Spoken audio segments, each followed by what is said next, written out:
The yellow card is a scheme where you have to go for regular checkup for medical reasons, so that you don't spread disease and that sort of thing. And the yellow card is only allowed for post-op? No. Previously, yes, there was like post-op and pre-op, but later it's only for post-ops. Right. I see. Thank you. Yes, it's a way of supporting local talent. And only for non-Muslims. Muslim you can't apply for this card system. It's actually medical card scheme.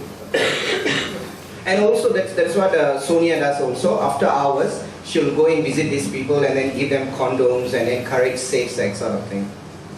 Yeah, I don't remember that condom scene in the audition. Did you put that in as an HIV education component? You have to give a binary balance there. Yeah, because when you wrote it in 1990, Singapore had only had HIV for like 5 years. But then condoms were available then as well. So it's still 1990. Any other questions from the audience? Mr. Roy. I'd like to ask you about the slang word Akka. I mean, does it have any derogatory connotations, and is it of a local derivation? Is it used in India? For example, in India you have better served, more respectful to like Tirunangai. Yeah. And Akka is just elder sister. What happens if you meet a transgender woman who's younger than you? Are you going to call her Akka, which is very unusual? It's better call her Tangai or Tangachi. So is it of a Singapore origin, and do they use it in India, and in Singapore locally, do they use the term Tirunangai for transgender women? No, but actually for those time when Selva came out with it, he was named Akka, because those time we don't call, they don't call us Tirunangai or whatever names. They only call Akka. Ombodu only comes out with names, but Tirunangai comes only recently. They try to respect all these people in India. But even if they say it's Tirunangai, Tiru stands for man, and Nangai is for girl, so it's like man, half-half. So we do not like to be called half-half. Hello, that's still better than the Chinese word. You're half man, half demon.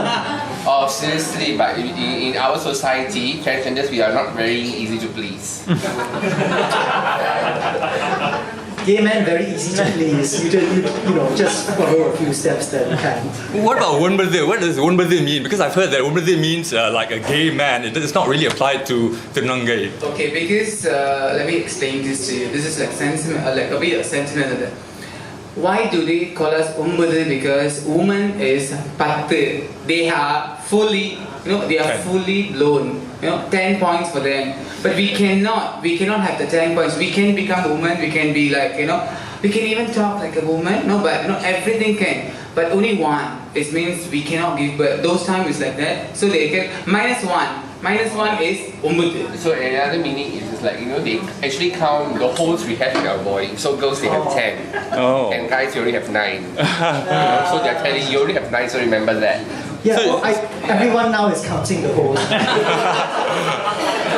So that means you can't call a gay man Wunberde, is it? No, normally they don't call gay men Umbadu. They only call us, they only call like us.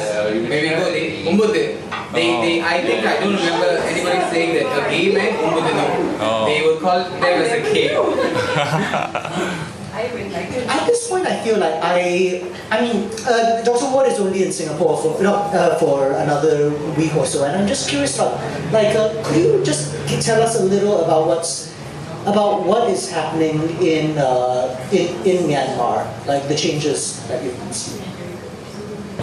The fact is that it's too easy to say, but it's tempting to say that Burma is just a long way behind the times, because it's been so close for so long. And what that means is that a lot of if you read about Thailand, say 20 years ago, you'll be for the situation for LGBT, trans, everybody, it's very much the same in Burma. That is to say, there's the authorities can do whatever they please, and most of the time that means they don't pay a lot of attention. And then from time to time they decide to go and beat up people or arrest people that are at a cruising ground. So in Mandalay there's one cruising spot in front of the big fancy hotel. And just a few months ago, the police decided to raid it and haul a lot of people in, and mostly just embarrass them, give them a lot of publicity. So you never know quite what's going to happen next. There's a woman, Lynette Chua, at NUS Law School here who's been looking into the legal status. And as was true in a lot of places, including Singapore, the British colonial laws, which are long since abandoned in the UK, remain on the books in Burma. So everybody's vulnerable. And that's just the nature of things. But I did want to say something in response to what Tricia was saying about how sex work is the obvious profession for trans people. The fact is that for centuries, in many places in Southeast Asia, there were other options. A great many trans people, both male to female and female to male in Burma, have been spirit mediums for a very long time. It didn't win them, it could win you a fair bit of respect. Now, in fact, the authorities look rather badly on that because spirit mediumship doesn't look like the purest form of Buddhism. It's taken as kind of competing with Buddhism, and therefore it's rather shameful. Of course, all Burmese authorities, at least their wives, all go to spirit mediums because it's how you try to get rich and so on. But officially, they're very much against it. So spirit mediumship is kind of on the way out. Interestingly, becoming a beautician or a wedding planner is becoming a very, it's opening up for especially trans women. So there are interesting changes going on, but for the most part, it looks a lot like, as I say, China 20 years ago. What's still very hard for anybody in Burma to get their mind around is the idea that two masculine presenting men could enter into a long-term relationship. That really doesn't make any sense to most people in Burma, including most gay men in Burma. And pretty much the same is true for two feminine presenting females. That also looks like Thailand about 20 years ago. Things are changing pretty quickly in the rest of Southeast Asia. I'm sure they'll start changing pretty quickly in Burma too, but not quite yet. Just adding on to that same point, some of the Tirunangais in India are celebrated because most of these special occasions or auspicious occasions, Tirunangai has to come and grace the whole thing. So it's, despite the fact that they don't have a celebrated lifestyle, but they are celebrated in some ways. And going back into the same point again, the earlier days, it was such a macho thing to wake up a Tirunangai or a transgender. Sandhya just showed me a cut on her hands and how she had a problem with jobs when she wanted to change sex. Maybe you can talk about that a little bit. Yeah,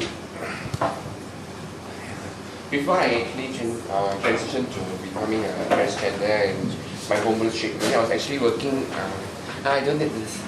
Okay. So I was actually working in a human resource firm. So it's all female environment. So when I went for the job interview, I told the managing director, I'm like this, I'm on hormone treatment, and I might be going for my sex change very soon. So everything was okay. Till her husband came in, the homophobic husband came in. So it's like I should not do that. He could stop. You don't conduct any more interviews.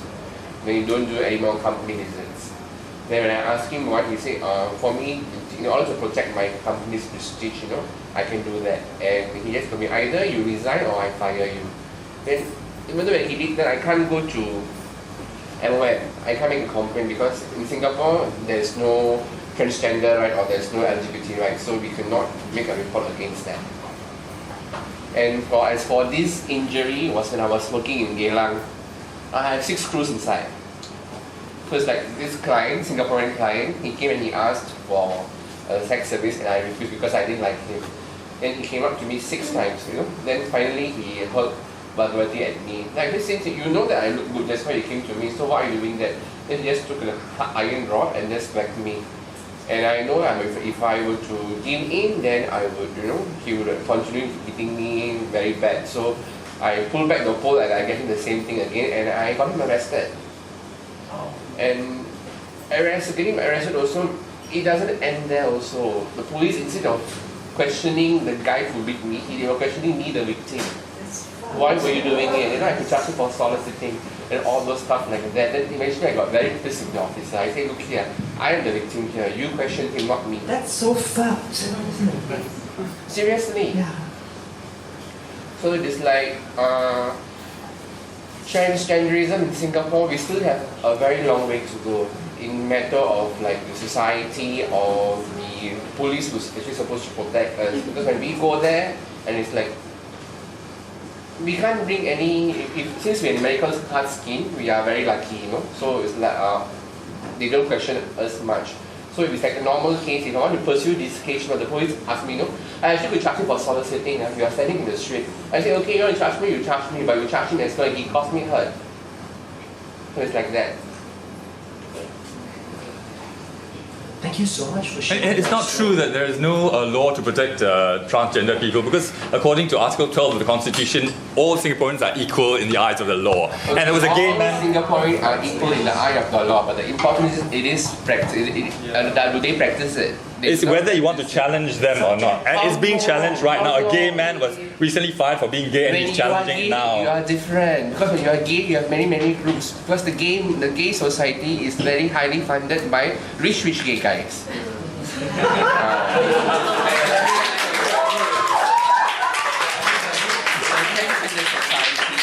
We are looked down, okay, no matter what, you are still going to open your legs. We are so hard up for sex. We are not hard up for sex. So it's like, okay, who's going to fund us? Yeah. So if I have money, I can go, okay, never mind, the police officer, you don't talk much, okay, democratic country, I'm suing you now. I can do that if I have the cash. So which gay man is going to fund me? No, you can ask M. Ravi, he does a lot of pro bono work.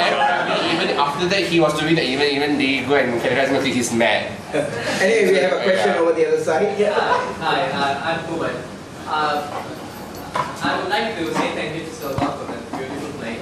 I had a very close friend who was a transgender, and I can really see the similarities in whatever storytelling that you were telling us today. It was very sad that I don't even know where she is now. I think she is stuck in one jail in Malaysia, and I can't seem to locate her. It was a very sad story. Same thing, family throughout.